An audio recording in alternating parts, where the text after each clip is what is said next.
Hello दोस्तों, आज हम बात करेंगे माइग्रेन के बारे में, जिसमें सर में बहुत तेज दर्द होता है। ये कम्प्लीटली अलग होता है जनरल सर में दर्द से।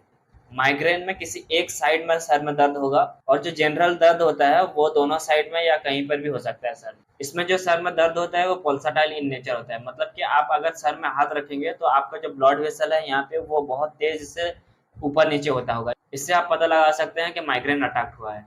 माइग्रेन जो है उसके और भी साइन एंड सिम्टम्स हैं। इस साइन एंड सिम्टम को 4 फेज में डिवाइड कर दिया गया। तो सबसे पहले फेज में हमारे सिर में दर्द नहीं होगा, लेकिन जमाई आएगी, थकान सा लगेगी, लाइट और साउंड से चिड़चिड़ा सा लगेगा, और टेम्परेचर सेंसेशन लगेगा, मतलब कि आपको गर्मी में सर्दी और सर्दी में गर्मी इस टाइप का लगेगा।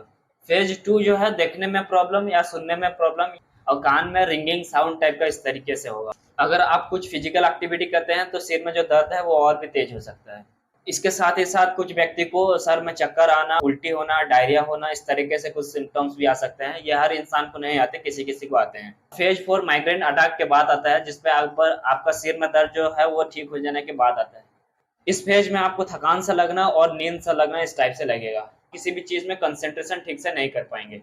और माइग्रेन क्यों होता है? माइग्रेन के जो जनरल कॉज है वो जैसे कि आप बहुत ज्यादा मोबाइल देखेंगे, लैपटॉप भी यूज करेंगे, या किसी चीज में बहुत देर तक इन्वॉल्व रहेंगे तो आपको माइग्रेन आ सकता है। उसके साथ ही साथ अगर किसी बात को आप बार बार सुनेंगे तो उसके लिए माइग्रेन आ सकता है, जो कहते हैं हमारे सर में दर्द हो जाता है। तो ये माइग्रेन की वजह से ही होता है। अगर इसके मैकेनिज्म की बात करें एक्चुअली किस प्रकार से होता है, तो इसका कोई डेफिनाइट वैसा मैकेनिज्म अभी तक नहीं आया है। रिसर्च चला है इसके बारे में कि क्यों सर में दर्द होता है। तो इसमें जो थ्योरी दिया गया है उस हिसाब से मेडिसिन दिया जाता है। तो उस थ्योरी को थोड़ा ब्रीफली जान लेते हैं।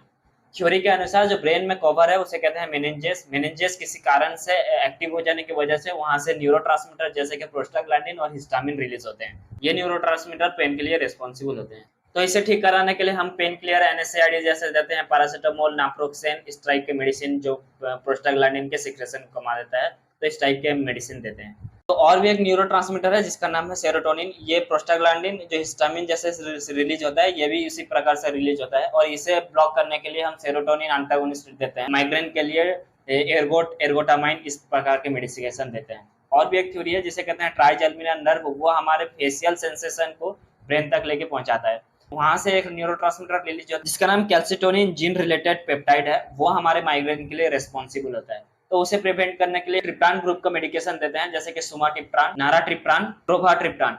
प्रोफाइलैक्सिस मेडिसिन भी दिया जाता है, जैसे कि आपको फर्दर माइग्रेन ना आए इसके लिए। तो वो मेडिसिन कुछ इस प्रकार से है। बीटा ब्लॉकर देते हैं जैसे कि प्रोपानोलॉल, टिमोलॉल, इस प्रकार से। और एंटी डिप्रेसेंट मेडिकेशन देते हैं जैसे कि एमिट्रिप्टालिन, नॉर्टिप्ट्राइलिन, इस प्रकार से। गाबापेंटिन, वैल्प्रोइक एसिड जो है ये एंटी कॉन्वल्सेंट एजेंट है, इसे भी दिया जाता है प्रोफाइलैक्सिस एक्शन के लिए। और भी कई मेडिसिन हैं, डॉक्टर अपने एक्सपीरियंस के हिसाब से दे सकते हैं। तो ये थे माइग्रेन के बारे में। तो आपको वीडियो अच्छा लगा तो चैनल को सब्सक्राइब और शेयर करें। इसी प्रकार से आपको और भी मेडिकेशन के बारे में जानना हो तो मेरे चैनल को सब्सक्राइब